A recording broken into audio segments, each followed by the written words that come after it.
Photo electric effect, short में मैं इसको बुलाऊंगा PEE। क्या बुलाऊंगा? PEE, photo electric effect. देखो अब फोटो इलेक्ट्रिक इफेक्ट का डिस्कशन कैसे स्टार्ट हो रहा है। ये मान लो एक मेटल प्लेट है। क्या अपने पास ये मेटल प्लेट, बराबर। Now this metal plate it consist of metal atoms. आया ना, इस मेटल प्लेट के अंदर क्या होगा? मेटल एटम्स होगा। किसी एटम के अंदर की अरेंजमेंट क्या होती है बोलो? सर एटम के अंदर का अरेंजमेंट तो ऐसा हो गया, ये हो गया एटम का न्यूक्लियस। क्या बोलते हो? हाँ या ना? बराबर। ये न्यूक्लियस के बाद क्या रहता है उसके पास? ये क्या है? This are the shell, also called as orbit. एक एटम में कितनी ऑर्बिट हो सकती है, कितनी शेल हो सकती है बोलो? एक एटम में कितना ऑर्बिट हो सकता है, कितनी शेल हो सकती है? आंसर इज एक एटम में there are n number of shells और n number of orbits. There are shells or there are n number of orbits. उसके पास में n number of shell हो सकते हैं, उसके पास n number of orbit हो सकता है। ठीक है, ये मान लो ये लास्ट वाला जो है ना, मैं बोलता हूँ कि इस पे नंबर क्या है, इस पे नंबर क्या है, मतलब कितना भी हो सकता है। क्या बोलते हो? हाँ या ना? इसके अंदर ना इलेक्ट्रॉन होता है। क्या होता है? इलेक्ट्रॉन। मान लो ये this is the valence electron, तो ये वाला जो शेल है ना, मैं बोलूंगा this is an example of valence shell. I repeat, this is an example of valence shell. Yes, ये valence shell हो गया, बराबर। और ये जो valence shell का इलेक्ट्रॉन होगा, this will be called as valence electron. Do you agree with this? Yes. मैं बोलता हूँ there are n number of shell, उससे कोई फर्क नहीं पड़ता। मैं valence उसे बोलता हूँ, outer most उसे बोलता हूँ जिसमें last इलेक्ट्रॉन होता है। हाँ या ना? वरना हर किसी के लिए तो outer most कौन सा वाला होगा? बट ऐसा नहीं है ना।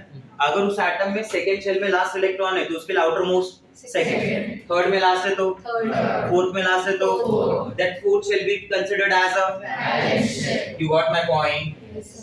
That fourth shell will be considered as a valence shell. Now you know very well there is a force of attraction between electron and nucleus, as nucleus is positively charged. याद है?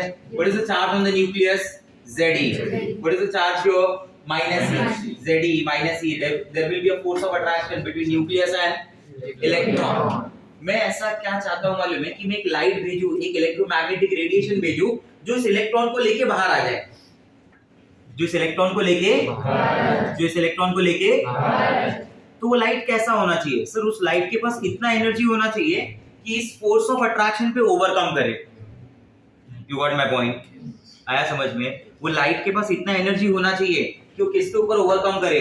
Force of attraction between nucleus and electron. आया ना? Yes और no? Yes. समझ रहे हैं आप मेरी बात? ठीक है। आप अपना घर छोड़ के किसी और के घर कब जाएंगे? जब और कहीं ज्यादा अट्रैक्शन हो रहा है ना। अरे यस और नो? वरना अपना घर छोड़ के क्यों जाएंगे? हाँ या ना? yes. वैसे इधर भी है। To overcome that force of attraction, you have to supply more energy. कम ये जितनी होगी ना उससे ज्यादा एनर्जी सप्लाई करनी पड़ेगी। इतना समझा? मतलब अगर मैं ज्यादा एनर्जी का यहाँ पे अगर एक सफिशिएंट एनर्जी जो मुझे चाहिए उतने एनर्जी का लाइट पास कर दूं तो क्या ये इलेक्ट्रॉन बाहर निकल सकता है? Answer is yes. Answer is yes. Now consider this metal plate. ये हो गया मेरा मेटल प्लेट, ये हो गया मेरा मेटल प्लेट, बराबर। अब इस मेटल प्लेट पे ये इलेक्ट्रॉन है, ये मैंने एक लाइट भेजा, ये इंसिडेंट लाइट है। ये क्या है? इंसिडेंट लाइट, बराबर। यू से incoming light, this is your incoming light, incident light. When this light strike on a metal surface, अगर इसके पास एक सफिशिएंट एनर्जी है तो वो इस इलेक्ट्रॉन को क्या करेगा? रिमूव कर देगा। आप समझ रहे बात? ये जो इलेक्ट्रॉन इस मेटल प्लेट से बाहर आ रहा है ना, that electron will be called as photoelectron. As this electron will be called as photoelectron. Photo word का मतलब ही क्या होता है? लाइट। ये वो इलेक्ट्रॉन है जिसपे लाइट, ये वो इलेक्ट्रॉन है जिसको लाइट ने बाहर की, बराबर। This photoelectron is popular by the name of ejected electron. This photoelectron is popular by the name of ejected electron. ये मेटल प्लेट के ऊपर भी डिपेंड करेगा कि वो कितनी एनर्जी लेगा उस इलेक्ट्रॉन को बाहर करने के लिए। आया समझ में? अगर मुझे कैसा मेटल प्लेट चाहिए रहेगा? जो जिसका इलेक्ट्रॉन न्यूक्लियस के साथ टाइटली बॉन्डेड हो या जिसका इलेक्ट्रॉन न्यूक्लियस के साथ लूजली बॉन्डेड हो। लूजली बॉन्डेड, अगर मैं बोलूं कि ये लूजली बॉन्डेड होगा ना तो इसके ऊपर आप एनर्जी जल्दी ओवरकम हो जाएगी, वो इलेक्ट्रॉन इजीली बाहर जा सकता है। आया ना। और ये जो एनर्जी होती है ना जो इलेक्ट्रॉन को निकालने के लिए यूज की जाती है उसका एक और नाम होता है जिसका नाम है आयोनाइजेशन एंथैल्पी। क्या नाम है? तो मैं अगर बोलूं ना कि ये मेटल प्लेट मेरे पास कैसी होनी चाहिए तो ये मेरे पास होनी चाहिए 1A ग्रुप की। कौन से ग्रुप की? 1A ग्रुप मेटल होनी चाहिए, ग्रुप नंबर 1 की, जिसमें लिथियम हो जाए, sodium, potassium, rubidium, caesium. In which caesium possess the lowest ionization enthalpy। मतलब सीजियम के केस में न्यूक्लियस और बाहर वाले इलेक्ट्रॉन वैलेंस शेल यानी वैलेंस इलेक्ट्रॉन के बीच में सबसे लीस्ट फोर्स ऑफ अट्रैक्शन होगा। तो जो सोलर सेल है जिसकी मैं बारे में बात कर रहा हूँ कि मैं उसी के बारे में समझा रहा हूँ, अगर मैं ये सोलर सेल ही बोल रहा हूँ तो दैट प्लेट, उस सोलर सेल की जो प्लेट है, that plate should be made up of which metal? Lithium और सीजियम। सीजियम। ज्यादा बेटर कौन सी होंगी? Rubidium, caesium compare to lithium and sodium. पूरे पीरियोडिक टेबल में सिर्फ 1A को ढूंढा, उस 1A में भी बेटर ऑप्शन क्या है मेरे पास? Caesium and rubidium. तो when light of certain wavelength, certain frequency strikes on a metal surface, और वो इलेक्ट्रॉन को अगर रिमूव कर रहा है, वो इलेक्ट्रॉन को क्या कर रहा है? रिमूव। बराबर। अगर वो इलेक्ट्रॉन को इजेक्ट कर रहा है तो इसी फेनोमेना को हम लोग बोलते हैं फोटो इलेक्ट्रिक इफेक्ट। जब लाइट की हेल्प से इलेक्ट्रॉन को क्या किया जाए? रिमूव। जब लाइट की हेल्प से क्या किया जाए? इलेक्ट्रॉन को remove. So that phenomena is called photo electric effect. बराबर। अब ये जो इंसिडेंट लाइट होती है, इस इलेक्ट्रॉन को निकालने के लिए आपको एक मिनिमम लाइट चाहिए ही चाहिए। मैंने बोला ना कि एक मिनिमम एनर्जी चाहिए रहेगा to overcome this force of attraction. So that energy is basically called that you can say कि मैं उसे ना ऐसे बुला रहा हूं, उस एनर्जी को मैं नाम देता हूं वर्क फंक्शन। उस एनर्जी को मैं क्या नाम देता हूं? Work function. This work function can be represented by E naught or can be represented by W naught. मैं उसे E नॉट या फिर मैं W नॉट दोनों से रिप्रेजेंट कर सकता हूं। आप समझे मेरी बात? ठीक है, E नॉट बोल दो या फिर W नॉट बोल दो, दोनों चलेगा मुझे। That work function can be represented by E naught और W नॉट। बराबर। फिजिक्स में उसे ऐसे रिप्रेजेंट करेंगे, बराबर, जब फिजिक्स में आएगा तब। ठीक है, बट अभी के लिए वर्क फंक्शन ये हो गया मेरे पास, E नॉट और W not. E not basically क्या है? एनर्जी है। आया ना। तो मैं इसे डिफाइन कैसे करूंगा कि it is minimum energy. What it is? Minimum energy required to eject electron from metal surface. So this minimum energy, this work function will depend on the metal also. I told you na, for this the value of, for this metal cesium, the value of EW or W naught is very low। आया ना। और उसी के compare में अगर मैं lithium में देखूंगा तो यहाँ पे वैल्यू ऑफ W नॉट क्या होगा? ज्यादा होगा, क्योंकि इधर अट्रैक्शन ज्यादा है, इधर उतना अट्रैक्शन नहीं है। आप समझ पा रहे होगे, क्योंकि इस लिथियम की साइज ना छोटी होती है और सीजियम की साइज बड़ी होती है, तो उसका आउटर शेल बहुत बाहर होगा, तो उसके न्यूक्लियस और आउटर इलेक्ट्रॉन के बीच में डिस्टेंस ज्यादा होगा। आप किसी से दूर जाने लगे तो फोर्स ऑफ अट्रैक्शन अपने आप कम हो जाता है। अरे हाँ या ना, केमिस्ट्री तो मानता ही नहीं कि लॉन्ग डिस्टेंस रिलेशनशिप ऐसा कुछ होता है, क्योंकि उसमें तो वर्ड ही आ गया लॉन्ग डिस्टेंस, मतलब उधर तो फोर्स ऑफ अट्रैक्शन क्या हो गया? जीरो। नहीं समझा मेरा बात? अरे से समथिंग, यस और नो? यस। क्लियर है पॉइंट? ठीक है। तो minimum energy required to eject electron from metal surface is work function. Energy के लिए फार्मूला क्या बना है अपने पास? एनर्जी का formula E naught is equal to hc by lambda naught. बोलो हाँ या ना? बराबर। क्या मैं इसको ऐसा भी लिख सकता हूँ? C बाय लैम्डा नॉट, याद है कुछ बोलते हैं न्यू नॉट। आ रहा है समझ में? ठीक है, मैं इसको ऐसे लिख देता हूँ। ठीक है, W नॉट आपको ज्यादातर ऐसे ही देखने को मिलेगा, तो W नॉट बोलो या फिर E नॉट बोलो, मतलब एक ही है। हाँ है ना। इधर टर्म यूज होता है थ्रेशोल्ड फ्रीक्वेंसी। क्या टर्म यूज होता है? What do you mean by threshold frequency? Is minimum frequency. What it is? minimum frequency required to eject electron from the metal surface। अगर इतनी मिनिमम फ्रीक्वेंसी नहीं आई तो इस इलेक्ट्रॉन का बाहर जाना पॉसिबल नहीं है, क्योंकि उसके पास ऑलरेडी फोर्स ऑफ अट्रैक्शन है उधर। नहीं समझा?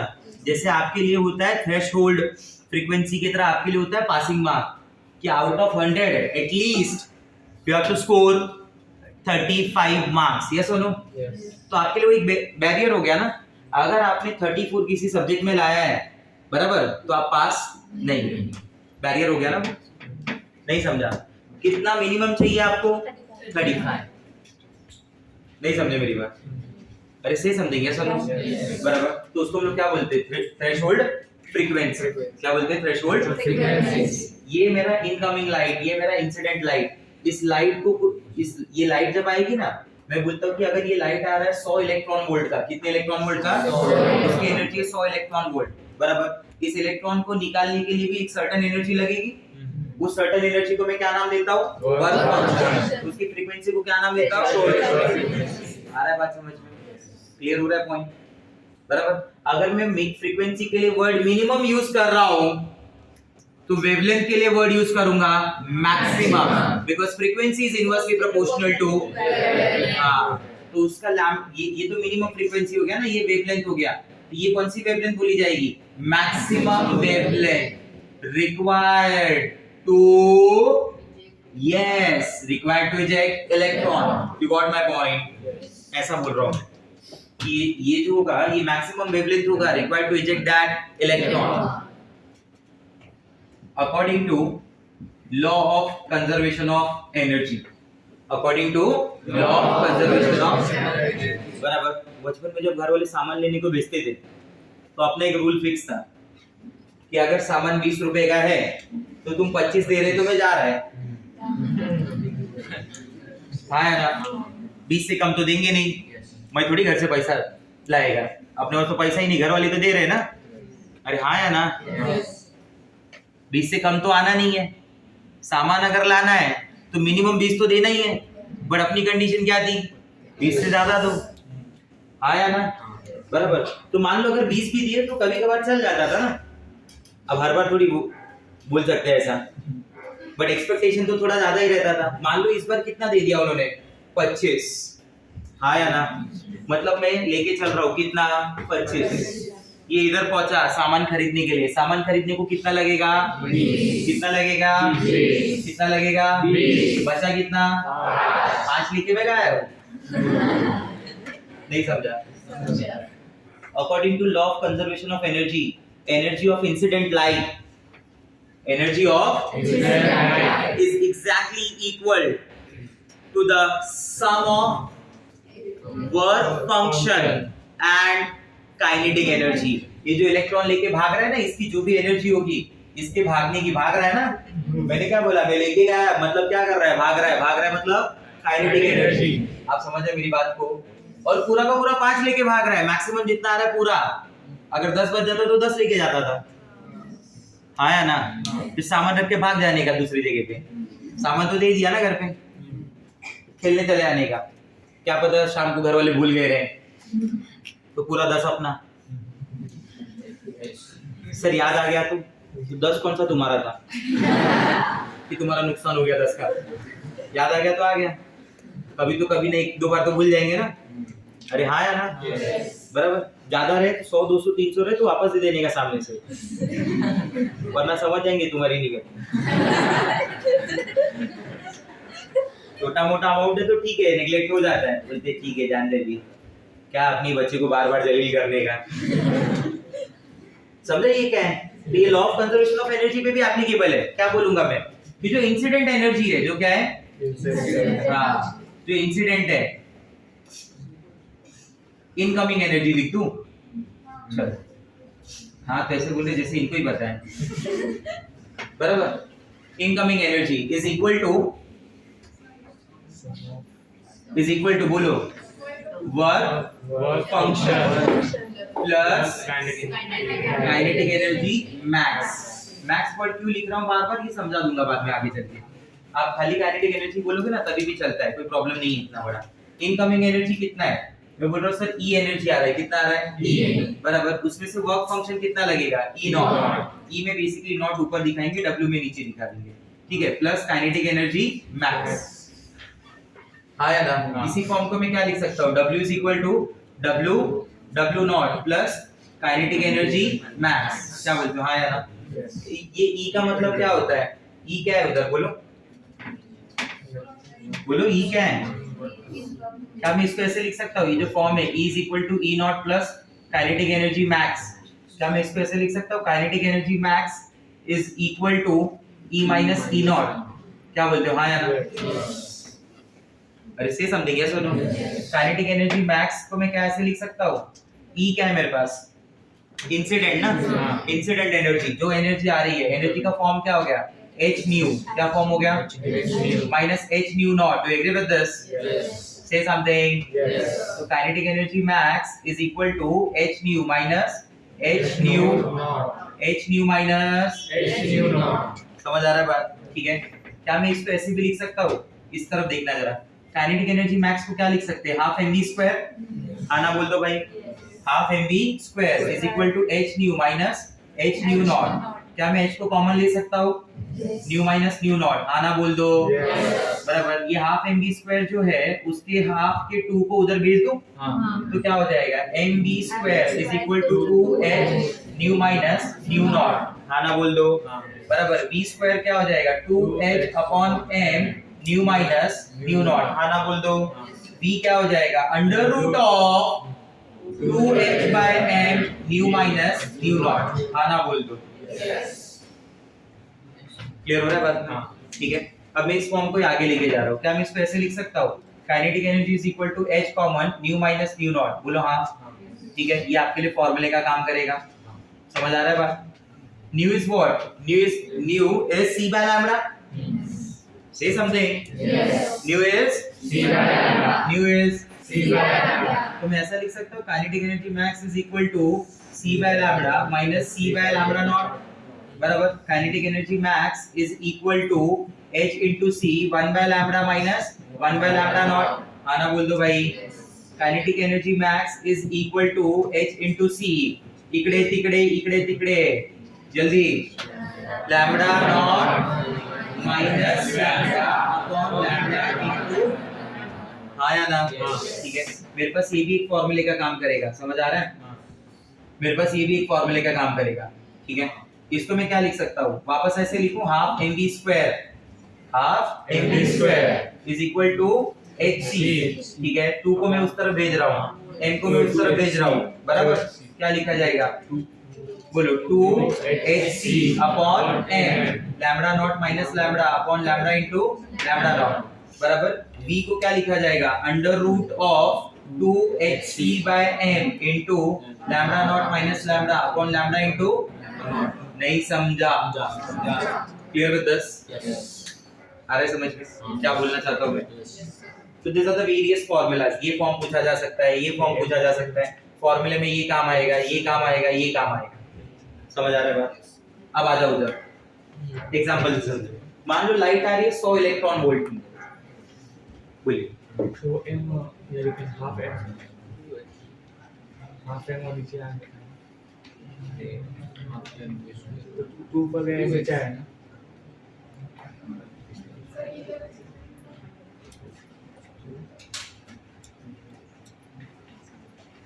तो कह रहा है कि वो k मैक्स के नीचे half m square equal to 2hc upon m। अच्छा, उधर से 2 नहीं हटाया ना? हाँ, बोला तुमको हटाया नहीं ना, ये भी हटा दिया। m भी नहीं। हाँ बस। हाँ ठीक है। हाँ, मैं ये बोल रहा था कि मान लो 100 इलेक्ट्रॉन वोल्ट आया। कितना आया? 100 इलेक्ट्रॉन। 100 इलेक्ट्रॉन वोल्ट की एनर्जी तुमने फेंकी। बराबर। अभी ऐसा समझाता हूँ कैसे काइनेटिक एनर्जी मैक्स कैसे समझेगा तुमको। मार्बल्स देखा है खेलते हुए? मार्बल्स। इधर ऐसा मार्बल्स का वो सर्कल बना है और 10-15 मार्बल रख दिए। बराबर। अब एक मार्बल से अपने को उसमें से एक उड़ाना है, तो एक होगा नॉर्मली मैं ऐसे करके ऐसे उड़ा दूंगा। बराबर। अभी लेकिन मैं बहुत गुस्से में तो मैं क्या करूंगा? बहुत जोर से मारूंगा। मतलब इस बार एनर्जी बहुत ज्यादा आ रही है पहले के कंपैरिजन में। मार्बल तो पहले भी उड़ा था बट इस बार और ज्यादा उड़ेगा, मतलब उसकी काइनेटिक एनर्जी और ज्यादा। तो 2 एग्जांपल इसी बात को समझा रहा हूँ। इसको निकालने के लिए एनर्जी लगेगी 80। कितनी? 80 है। कितना मेरे पास? 100। इसको लगेगा कितना? 80। उसके पास गया कितना? 20। नहीं समझा? समझा। एक और पॉइंट बोलता हूँ, देखना समझदार है तो शायद समझ जाए। अब एनर्जी मैंने कर दिया 200, कितना 200 लगेगा, कितना 80 लगेगा ना। उसको निकालने के लिए तो एक मिनिमम एनर्जी चाहिए ना, तो 80 चला गया, कितना बचा 120। मतलब अगर आप इंसिडेंट एनर्जी को डबल करोगे तो काइनेटिक एनर्जी डबल होगा या डबल से भी ज्यादा होगा, डबल से भी। हाँ, ये समझने वाली बात है। कैसे? पहला दिला किती 100, गया किती 80, तो अपना काइनेटिक एनर्जी कितना 20। मैंने बोला 100 का 200 कर दिया, अभी भी तो 80 ही जाएगा ना यार, तो मेरे पास बचा कितना। इसका डबल करने से ये डबल से भी ज्यादा, नहीं समझा? 100 का 200 किया ना, तो इसका मतलब ये नहीं इंसिडेंट एनर्जी को अगर डबल किया तो kinetic energy of ejected electron भी डबल हो जाएगी, वो तो डबल से भी ज्यादा हो जाएगी। डिफरेंस तुम समझ पा रहे हो शायद से, बराबर।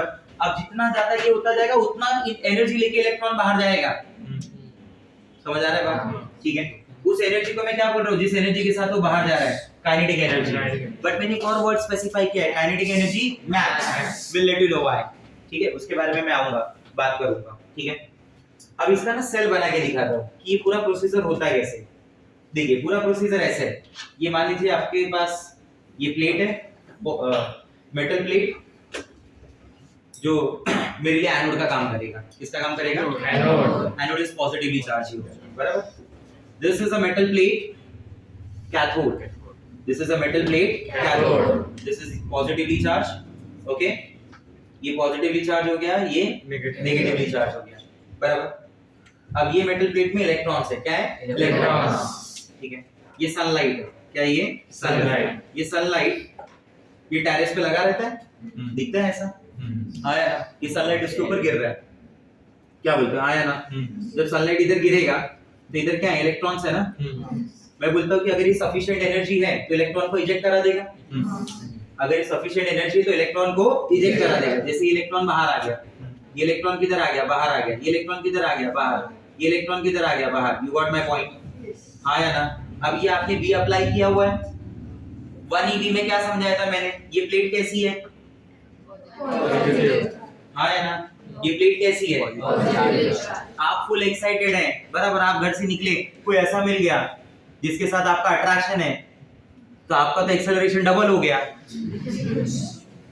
यस और नो? उसके साथ वही हो रहा है, ये इलेक्ट्रॉन एनर्जी लेके बाहर आ रहा है, आया ना? सामने ऐसा प्लेट है जो उसको क्या करेगा? एक्सेलरेट, अट्रैक्ट करेगा, इलेक्ट्रॉन खींचेगा ना। यस और नो? तो ये उसका क्या हुआ? वो काइनेटिक एनर्जी बढ़ गई ना, जो लास्ट टाइम बताया था, कब? कल, कि सामने वो प्लेट है जो एक्सेलरेट करेगी, and its kinetic energy will increase by 1 electron volt if potential of 1 volt is applied. It will increase by 2 electron volt if potential of 2 volt is applied for electron. ये सब किसके लिए? अगर alpha particle लिया रहता तो charge के accordingly change हो जाता है। उसका लास्ट एग्जांपल किया था, याद आया कुछ? से समथिंग, यस और नो? बराबर। अब इधर से इधर कौन भाग रहा है? इलेक्ट्रॉन। तो इधर से इधर कौन भागेगा? करंट चलता रहेगा। सेल रेडी है, आया ना? ये मेटल प्लेट में कैसे चाहूंगा कि कैसी होनी चाहिए? ऐसा मेटल प्लेट होना चाहिए जो सुबह 7 बजे की भी सनलाइट में दे दे इलेक्ट्रॉन में, तो बोलिए, आया ना? बट ये बोलने की बात है, इससे कोई फर्क नहीं पड़ता। That depends on the frequency of light, that does not depend on the intensity of light. I will explain letter, ठीक है? बट मैं क्या सोचूंगा यही कि जो एकदम इजीली क्या दे दे? इलेक्ट्रॉन दे दे। तो ऐसा मेटल प्लेट मेरे पास कौन सा है? Cc। आप समझ रहे हैं मेरी बात को? सही समझेंगे, यस और नो? आ जाओ इस तरफ। ये फॉर्मूलास का पार्ट समझ गया? ये इधर एक साइड में निकाल के उसके लिए फॉर्मूला बना दिया। तो ये वेरियस फॉर्म्स पूछ सकता है, ये फॉर्म में है या ये फॉर्म में है, ये फॉर्म में है, कौन सी फॉर्म में, आया ना? ठीक है। There is a term called stopping potential. क्या टर्म है बोलो? Stopping potential. Now let us understand this. इसका मीनिंग क्या है? इसका मीनिंग यहाँ पे हम क्या बोलना चाहते हैं मालूम है? कि अगर ये जो इलेक्ट्रॉन बाहर गया, ये इलेक्ट्रॉन जो बाहर गया, उसको रिटार्ड करना है, टोटली रोक देना है उसको। जैसे ये एक एक्सेलरेट करने वाली प्लेट थी, तो एक रिटार्ड करने वाली भी तो प्लेट थी ना, हाँ ना? अगर 8 इलेक्ट्रॉन वोल्ट की एनर्जी से वो भाग रहा है, बराबर, और सामने ही 8 की प्लेट में लगा दूं, पोटेंशियल डिफरेंस 8 है, सेम चार्ज प्लेट है, तो उसको रोक देगा। तो वही उसका क्या होता है, स्टॉपिंग पोटेंशियल। उसका क्या बोला जाता है, स्टॉपिंग पोटेंशियल। मतलब जिसकी जितनी काइनेटिक एनर्जी मैक्स होगी उतने से ही भाग रहा होगा ना, तो उसका ही उतना क्या माना जाएगा, स्टॉपिंग पोटेंशियल। आया समझ में? तो kinetic energy max will be equal to E into stopping potential. तो अगर इन सबको मैं समराइज करूं इन सबको अगर मैं समराइज करूं तो कुछ ऐसा होगा। देखिए सबसे पहला मैं ऐसे स्टार्ट करूंगा कि काइनेटिक एनर्जी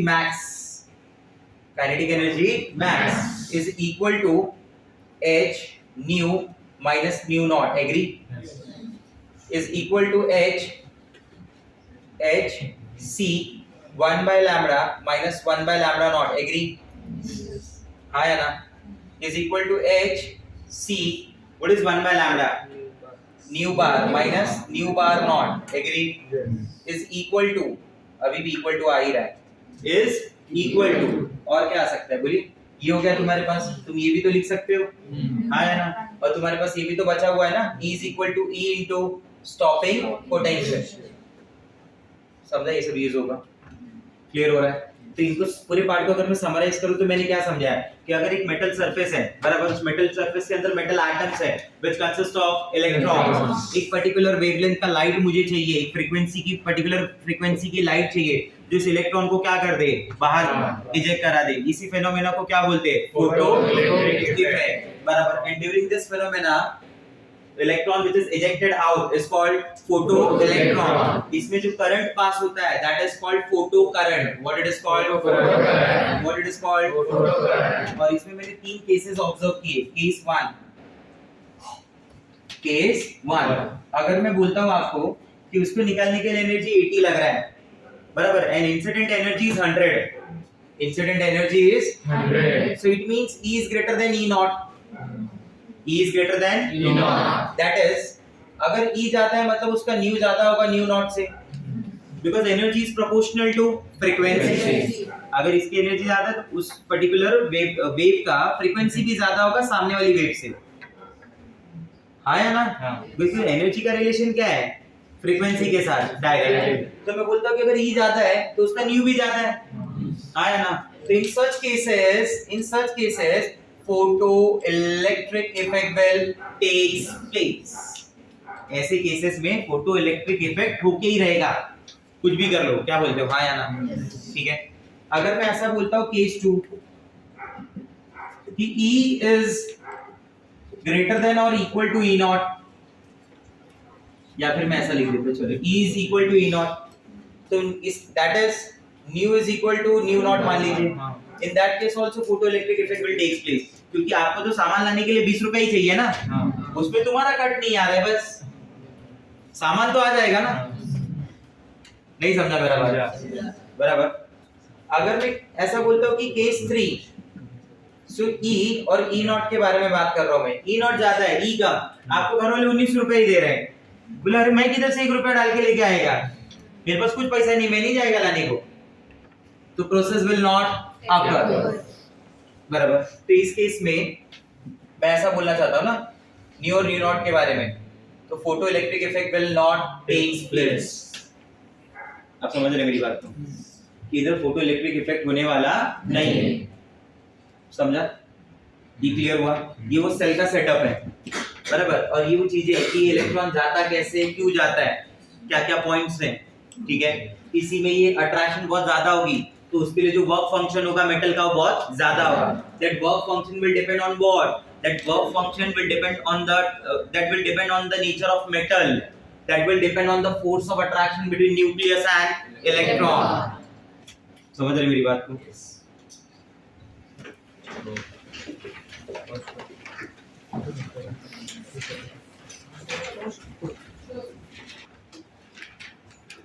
नोट में point number 1, kinetic energy of electron it depends on the frequency of light, it depends on the frequency of light, it does not depend it does not depend on the intensity of light. दोनों में पहले difference समझ लो। Does not depend on the intensity of light. मैं बोलता हूँ कि अगर एक जगह हैलोजन लगा हुआ है, बराबर, दो रूम कंपेयर करिए आप, दोनों सेम साइज के, don't write anything, concentrate of, don't write. दो रूम है, बराबर, दोनों में सेम वॉट हैलोजन लगा हुआ है, बराबर, या फिर ऐसा मत समझो कि दोनों रूम का एरिया सेम है, सेम वॉट हैलोजन मत समझो, ठीक है, वरना एनर्जी एक जैसी हो जाएगी। तो उन दोनों रूम में मैं क्या बोलना चाहता हूँ कि एक जगह जो हैलोजन है ना उसका ब्राइटनेस कम है, दूसरी तरफ के हैलोजन का ब्राइटनेस ज्यादा है। एक तरफ के हैलोजन का ब्राइटनेस कम है, दूसरी तरफ के हैलोजन का ब्राइटनेस ज्यादा है, एक तरफ के हैलोजन का ब्राइटनेस कम है, दूसरी तरफ के हैलोजन का ब्राइटनेस ज्यादा है। मैं बोलूंगा इसकी इंटेंसिटी कम है, इसका इंटेंसिटी ज्यादा है। तो that intensity word it relate with the brightness, ऐसा समझ के लो। समझ रहे मेरी बात को? कि जो इंटेंसिटी ऑफ लाइट वाला वर्ड है वो मैं किससे रिलेट करना चाहता हूँ? बोलो बोलो। यस, बराबर। मैं इसको और रिलेट करना चाहता हूँ with the word number of photons. मैं इसे और किससे रिलेट करना चाहता हूँ? वर्ड, मैं बोलूंगा ये जो हैलोजन है ना ये कम नंबर ऑफ फोटॉन फेंक रहा है और ये जो हैलोजन है वो ज्यादा नंबर ऑफ फोटॉन फेंक रहा है, बराबर। तो ये ज्यादा नंबर ऑफ फोटॉन से उस इलेक्ट्रॉन के काइनेटिक एनर्जी को कोई फर्क नहीं पड़ता। Late us understand that. कुछ लोगों को ये बातें समझ में नहीं आ रही है कि कैसे बोलना चाहते हैं, तो मैं उनके लिए क्या समझा रहा हूँ मालूम है? कि मान लो मेरे पास ये हो गया metal plate, check this is a metal plate, okay, this is a metal plate. ये क्या इलेक्ट्रॉन है आपके पास? क्या बोलते हो, हाँ या ना? से समझिंग, यस और नो? बराबर। ये लाइट आ गया, बोलो हाँ या ना? लाइट आया, कितने का लाइट आया? मान लो ये 10 का लाइट आया या 12 का लाइट आ गया। इसको निकालने के लिए कितना चाहिए? 10 चाहिए। क्या ये इलेक्ट्रॉन का इजेक्शन होना पॉसिबल है? Answer is yes. Photoelectric effect will occur because the incident is greater than the work function. Do you agree with this? Yes. That incoming is greater than the work function. that incoming is greater than the Work function. You got my point? Yes. Now listen. अब सोचो, अगर मैं ऐसा बोलता हूँ students कि ये electron हो गया, बराबर, कितना? बराबर। ये आया 6 इलेक्ट्रॉन वोल्ट, ये आया 6 इलेक्ट्रॉन। अभी भी तो 12 ही भेजा ना मैंने, हाँ या ना? क्या बोलते हो? इलेक्ट्रॉन इजेक्ट होगा या नहीं होगा? नहीं होगा। That will not depend on the number of photon, that will not depend on the intensity, that will depend on the frequency. वो जो वेव आ रही है उसकी फोटोन की फ्रीक्वेंसी कम है, वो इलेक्ट्रॉन को इजेक्ट नहीं कर सकता। आप समझ रहे मेरी बात को? इसकी फ्रीक्वेंसी क्या है? कम है ना, तो ये इलेक्ट्रॉन को इजेक्ट करना पॉसिबल नहीं है। ऐसे नहीं 6 और 6 मिलके 12 हो गया और फोटो इलेक्ट्रिक इफेक्ट हो गया, नहीं। अरे समझा मेरा बात? हाँ या ना? इसको 20 मार्क पड़ा, मेरे को 20 मार्क पड़ा, तो मैं बोला 20 मेरे को दे दे, मैं पास हो जाऊं, चलता है क्या? क्यों? 20 + 20 40 हो गया ना, चाहिए तो 35 था, वो इंडिविजुअल 35 चाहिए, ऐसा ऐड करके थोड़ी लेते हैं। नहीं समझा? इस वाले केस में आप समझ रहे मैं क्या बोलना चाहता हूं? अगर ये 20 eV है, ये फोटोन गिरा, सॉरी 20 लिख दिया, ये 10 eV है, ये फोटोन आया 20 का, आया ना? तो इसकी काइनेटिक एनर्जी कितनी की थी? 2 की। इसकी काइनेटिक एनर्जी कितनी की होगी? 10 की। तो काइनेटिक एनर्जी किस बात से फर्क पड़ रहा है? फ्रीक्वेंसी से, ना कि इंटेंसिटी से। नहीं समझा? क्लियर हो रहा है मेरा बात? तो kinetic energy of electron it depends on what? Frequency. It does not depend on the intensity of light. नहीं समझा? क्लियर? क्योंकि ये 6 और 6 वाले आ रहे हैं ना, आ रहा है समझ में? सर अगर ये 20 पीस आते ऐसे 2, अरे 2 आते तो 2 इलेक्ट्रॉन को रिमूव करते, एक ही इलेक्ट्रॉन पे दोनों 20 नहीं आता था, ऐसा है। वो एक लाइट उसी इलेक्ट्रॉन के लिए होगी ना, सारी लाइट मिलके थोड़ी, उस सारे फोटोन मिलके थोड़ी एक इलेक्ट्रॉन को निकाल रहे, ऐसा बोलना चाहता हूं मैं। तो इसका कर्व क्या बनाऊंगा? देखो, अगर मैं बोलता हूं कि ये इंटेंसिटी है, क्या ये इंटेंसिटी, और ये क्या है? काइनेटिक एनर्जी ऑफ इलेक्ट्रॉन, बराबर। आप 6 वाला 15-20 पास कर रहे हो, या फिर 6 वाला नहीं, मान लो ये 12 वाला, ऐसा 12 वाला 15 20 पास कर रहे हो, तो इस ये जो इलेक्ट्रॉन बाहर जा रहा है उसकी काइनेटिक एनर्जी कितनी होगी? 2 ही रहेगी या 15 × 2 हो जाएगी? 2 ही रहेगी। आया समझ में? क्योंकि वो जो दूसरा फोटोन जा रहा है वो किसी और इलेक्ट्रॉन के लिए है ना, तो उस इलेक्ट्रॉन की तो काइनेटिक एनर्जी हर केस में क्या बनी रहेगी? 2। आप कितना भी इंटेंसिटी बढ़ाते जाओ, that kinetic energy will remain same. फर्क नहीं पड़ रहा है, इस ग्राफ का नाम ही होता है फर्क नहीं पड़ता। अरे नहीं समझा? इंटेंसिटी कितना भी बढ़ाते जाओ, काइनेटिक एनर्जी को फर्क पड़ रहा है क्या? नहीं। तो ऐसे ग्राफ को अपन बोलते ही है जो पैरेलल हो जाते हैं किसी एक्सिस को, फर्क नहीं पड़ता ग्राफ, तो उसमें सामने वाले के ऊपर डिपेंडेंसी नहीं है। अगर वो ऐसा बना के देता कि this is kinetic energy and this is intensity, बराबर, और कब ऐसा दिखा दिया कि जितना इंटेंसिटी बढ़ाएंगे उतना काइनेटिक एनर्जी बढ़ेगा, गलत। ये थोड़ी ना है, ये है। तो ये करेक्ट ग्राफ है, ये इनकरेक्ट है। नहीं समझा? पॉइंट नंबर 2, काइनेटिक एनर्जी और फ्रीक्वेंसी के बीच का रिलेशन। किसका किसका? फ्रीक्वेंसी। अगर मैं काइनेटिक एनर्जी को ऐसे लिखता हूं तो काइनेटिक एनर्जी क्या है? E - W। बोलो हाँ या ना? ये तो पता है तुमको। काइनेटिक एनर्जी को ½ mv² भी लिखते हैं, बोलो हाँ या ना? ठीक है। E को क्या लिखते हैं सर? E को लिखते हैं hν - hν0। याद आ रहा है कुछ? तो उसको क्या लिखते हैं? hν - hν0। हाँ ना बोल दो भाई। ठीक है। क्या मैं इसको ऐसे भी लिख सकता हूँ कि ये क्या हो गया? hν, ये काइनेटिक एनर्जी मेरे पास क्या है? ½ mv²।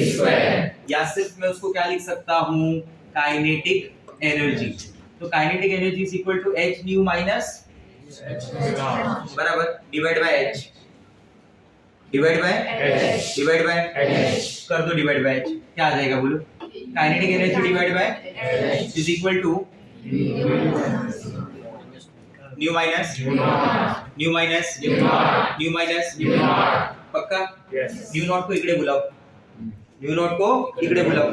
आ गया न्यू नॉट आपका, क्या लिखोगे बोलो? K/h plus new naught. आना बोल दो भाई। This is y, this is compare this equation with the equation of straight line. Y is equal to mx plus c। ये y हो गया। क्या मैं इसको ऐसा लिख सकता हूँ क्या? If you allow 1/h into kinetic energy, बोलो हाँ या ना? ये क्या हो गया? m into x plus c, बराबर। y एक्सिस पे कौन है? फ्रीक्वेंसी, वो लाइट की। कौन से वाली? ये वाली। इसकी थोड़ी ना, ये तो न्यू नॉट होता है ना। नहीं समझा मेरा बात? ये y एक्सिस पे क्या आ गया? फ्रीक्वेंसी। x एक्सिस पे क्या आ गया? Kinetic energy. क्या बोलते हो हाँ या ना? स्लोप कैसा दिस रहा है? पॉजिटिव दिस रहा है, नेगेटिव दिस रहा है? दिस रहा है ना पॉजिटिव, हाँ या ना? कांस्टेंट वगैरह कुछ दिख रहा है क्या? हाँ दिख रहा है सर। क्या बोलते हो, सही है? तो ये लाइन ओरिजिन से स्टार्ट होगी या थोड़ा इंटरसेप्ट लेके स्टार्ट होगी? इंटरसेप्ट ही रहता है ना। तो ये लाइन ऊपर की तरफ जाएगी या नीचे की तरफ जाएगी? ऊपर की तरफ, ऐसे जाएगी ना। नहीं समझा? क्लियर हो रहा है मेरा बात? इसका स्लोप क्या बोला जाएगा? 1/h। नहीं समझा? इसका स्लोप क्या बोला जाएगा? 1/h। ये कौन हो गया? New not. आया ना? बराबर। समझा नहीं समझा पॉइंट? मैं इसको ऐसे भी लिख सकता हूँ क्या? सुनना मेरी बात को ध्यान से। ये क्लियर हो गया? बोलो, इसमें कोई डाउट? पक्का? आपको ये इक्वेशन पता है क्या? y = mx + c। बाद में बताता हूँ। अगर ये इक्वेशन, इसलिए मैंने पहले ही पढ़ाने के पूछ लिया कि y = mx + c पता है कि नहीं। अगर कोई इक्वेशन इस इक्वेशन जैसा है तो इस इक्वेशन को बोलते हैं स्ट्रेट लाइन। क्या बोलते हैं? उसमें जो x और y एक्सिस पे आता है ना, वो स्ट्रेट लाइन पे प्लॉट होता है, मतलब वो स्ट्रेट लाइन होता है उसका, वैसा ही। ठीक है, अभी के लिए आप देख लो, मैं आपको ग्राफ सिखा दूंगा। समझा ये पॉइंट जो मैं बोल रहा हूँ? अगर मैं इसको ऐसा लेता हूँ कि मान लो मैं कुछ एक्सिस पे चेंजेस ला रहा हूँ, मैं काइनेटिक एनर्जी इधर ले रहा हूँ, इधर मतलब x एक्सिस, और फ्रीक्वेंसी में किधर ले रहा हूँ मालूम है? y एक्सिस पे। ओके, ऐसा प्लॉट करना चाहता हूँ मैं। Kinetic energy on y axis और फ्रीक्वेंसी ऑन x एक्सिस। उल्टा बोल दिया था क्या? ठीक है, चलिए देखिए। अब मैं इसको ऐसा लिखता हूँ, kinetic energy is equal to E - W0। बोलो हाँ या ना? ठीक है। Kinetic energy is equal to E minus W naught. E का मतलब क्या हो गया उधर? h न्यू, और ये क्या हो गया? h nu not. सही है? हाँ या ना? Divide by h, divide by h क्या हो जाएगा? Kinetic energy upon h। वैसे ही कुछ बन रहा है, न्यू माइनस बराबर। ठीक है। अब इस बार मैंने क्या चेंजेस किया है कि मुझे एक y एक्सिस पे लेना है और एक x एक्सिस पे लेना है। मैं थोड़ा ऐसे लिखता हूं इसको। ये काइनेटिक एनर्जी हो गया। E क्या होता है मेरे पास? E is hc by lambda, या फिर E को क्या लिखा जा सकता है? h nu minus w not. ठीक है। इस वाले फॉर्म पे थोड़ा ट्राई करते हैं। इसको मैं y बोल देता हूं, ओके, इसको मैं mx बोल देता हूं और इसको मैं c बोल देता हूं। डिफरेंट फॉर्म बता रहा हूं ग्राफ की। ठीक है। ये y हो गया, ये x हो गया और ये c हो गया। इतना क्लियर है? ये देखो, ये क्या हो गया? Kinetic energy on y axis.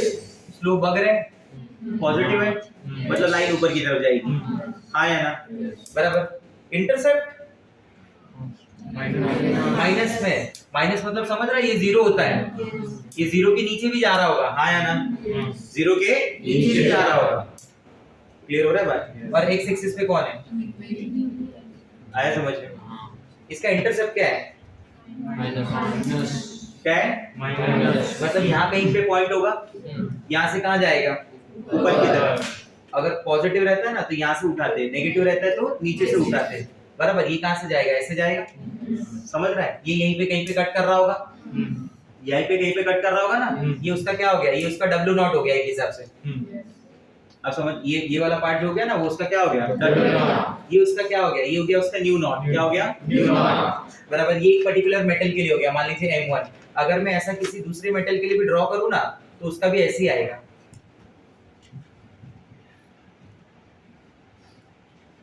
ये मेटल 2 हो गया, बराबर। ये मान लीजिए मेटल 3 हो गया। आप समझ रहे मेरी बात को? ऐसा आएगा। क्लियर हो रहा है? ये कर्व समझ रहे हैं? क्या क्या चीजें? वर्क फंक्शन समझा? वो उधर नीचे क्यों गया? क्योंकि वो क्या था? Intercept negative. इसका इंटरसेप्ट क्या था? पॉजिटिव, इसलिए ऊपर से उठाया आपने।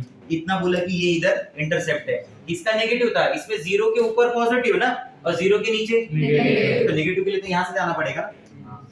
नहीं समझा? समझा। बराबर।